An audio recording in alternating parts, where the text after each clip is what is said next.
Hello, Renee Flamond here. Please hit that subscribe button and like and leave a comment if you find something that you want to say to us. We love them. We. When I say we, I guess I'm including Minnie when I say that. She's sleeping. She's very tired. This is a dangerous place in which you may find yourself. This place of your tendency to bargain with them. This is very dangerous. And when it happened to me, I still can't believe that I was offering anything and everything that I could think up, including things I never would have done. And just use your imagination. I mean, I was really getting creative, but I was desperate. And what shocks me about that, a lot shocks me about that, but what really shocks me is here we are, the injured party, and that is, in essence, begging them. I'm making promises. I'm begging. I'm bargaining. They're inflicting the harm and we're doing the bargaining. Think that through. If it is a non-disordered relationship, normal people, and there's an injured party, it is normally the perpetrator who would be offering consolation, promising to behave differently, going forward, making offers of what they'll do or not do anymore, and probably they're going to follow suit. Here it's reversed. Why is it reversed? I'm so confused. Why is it reversed? Why? But it is. So we're the injured party and we're over here offering up everything. It occurred to me again when I was doing all of that none of any of it had anything to do with me. It doesn't matter what I offered. It doesn't matter what I promised. I was bargaining things away that were against the grain of my belief systems. They weren't working or ever going to work anyway. I probably wouldn't have even done any of them or followed through on any of the things. I was throwing things against the wall, seeing if things would stick. Honestly, that's what I was doing, and I'm going to be honest about that. Definitely. I said, well, we'll do that, or I'll do that, we'll do anything. Not realizing it was a tactic, though, but I can look back and know I was trying to see if anything would make him go, oh, all right, that'll work. Let's do that. None of anything was going to work because they have to do what they do. They have to go through life the way they go through life. If anything, me bargaining probably confused him. Like, oh, what do I do with this now? How do I say no to that? How do I still move forward? How do I still triangulate? How do I still cheat? How do I still... Because it has nothing to do with us. You could bargain anything. That's why I said it's dangerous. It's very dangerous. Going against the grain of your own belief system chips away at your soul, man. It just does. It does. And there's no other way to say it. It will chip away at your soul and the very being that you've created. And I'm proud of who I am. I think I've said it many times. I think I was raised right. I think I have a good heart. I think you know what I mean? Like, I definitely didn't like the fact that I was chipping away at that. You know, I even said, I said, go away. Get it out of your system and then come back. That's not something I would have been comfortable with, but I said it. Cheeky things that I could never even picture myself doing. I was bargaining. Cheeky things. Hi, baby. I'm sorry, we're going to make sure she's comfy. We got to make sure she's comfy. Huh, baby doll? I mean, I could never even picture myself doing them, and that's why I'm afraid for you.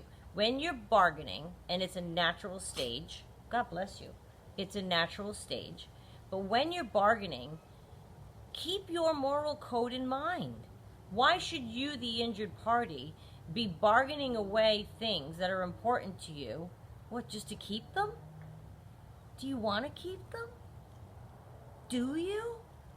And if you still want to keep them, that you're still bargaining, I'm challenging you and asking you, why do you want to still keep them?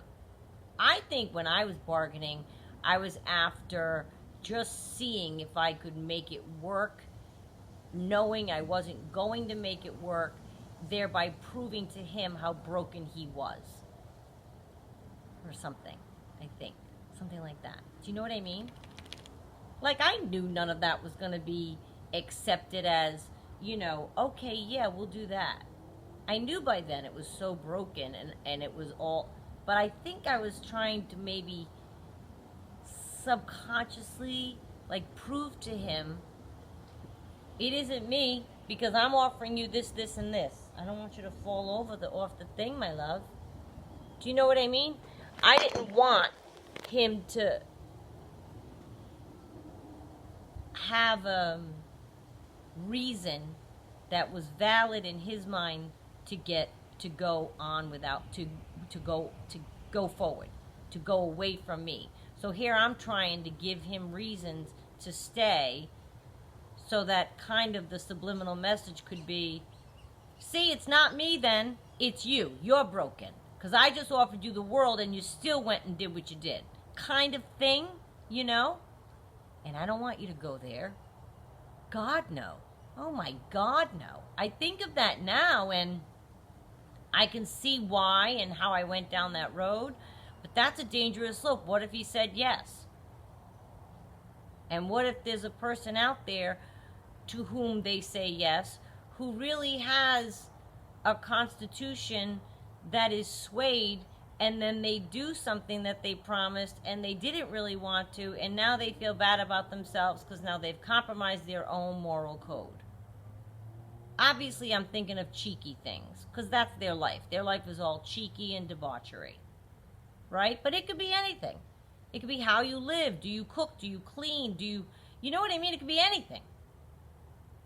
It could be anything. And you know, he never bit, which of course not, but it chipped away at myself that I even offered so much to fix the situation that was caused completely by a disorder that he has.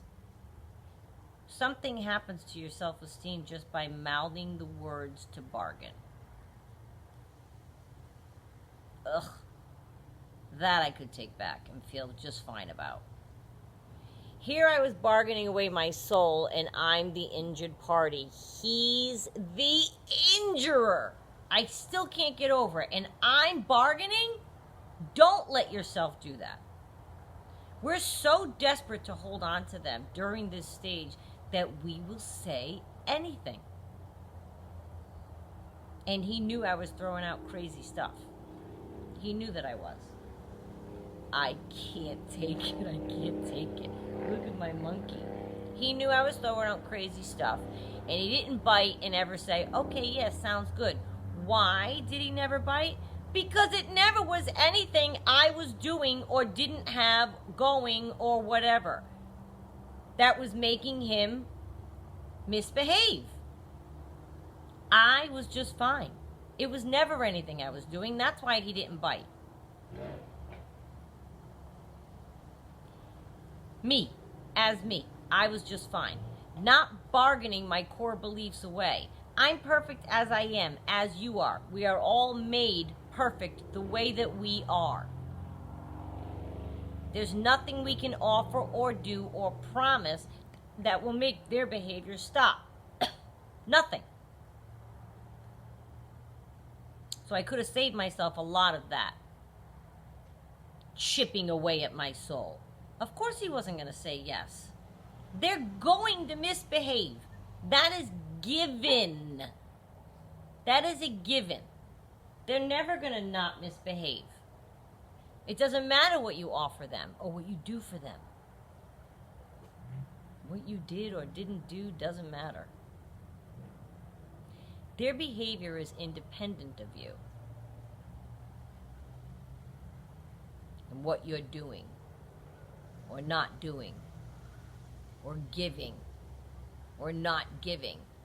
There's nothing we can offer or do or promise that will make their behavior stop. Nothing. Their behavior will not be thwarted by some solution that we come up with. Does that make sense? There's nothing. There's no solution that we can come up with to make their behavior change. So please just watch out for this. Please. None of what you can come up with will help them. Nothing will change things. Nothing will fix things. Nothing will fix him. Nothing. Nothing. Nothing. Don't compromise yourself. Don't. And let me tell you why it's so dangerous and why it's so important not to compromise yourself. Let me just say, we feel our strongest when we're not going against the grain of who we are inside, who we are authentically, who we really are inside as a person. We feel our most comfortable and therefore at our strongest when we are being ourselves. We are best equipped for decision making when we're being ourselves. Think of how you feel when you're around people where you can be yourself. The strength you feel. Friends, family, your circle of light, your people that feed you, that you bring around you. Think of how you feel. You're at your best, right? You're at your strongest, your funniest, your most vivacious, happiest, everything. Everything is on point. Hi.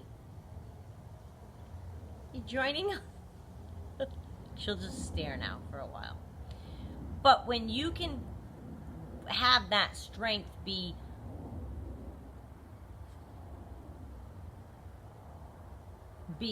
tended to by not giving away the store, by not bargaining away chips of yourself, when you can keep that strength intact, we'll say, that can give you every bit of what you need going forward. We're already vulnerable. We're already vulnerable because of the experience, right? And we can use any strength that we can get. Well, bargaining away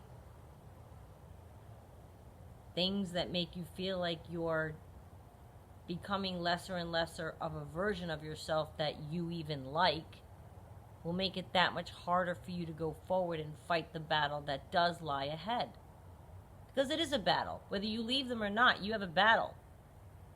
And if you leave them, your battle can then end once you get through it. If you stay with them, you'll always have a battle. That's just the way that it goes. Again, I don't tell you to leave or not, but you will always have a battle if you're in a narcissist relationship. Once you leave, the battle will have a finite amount of space. You will get through it. You will get through it. And it will be easier to get through if you have all of your strength intact, moving forward to deal with them. Please watch that bargaining. It can chip away at you. Please.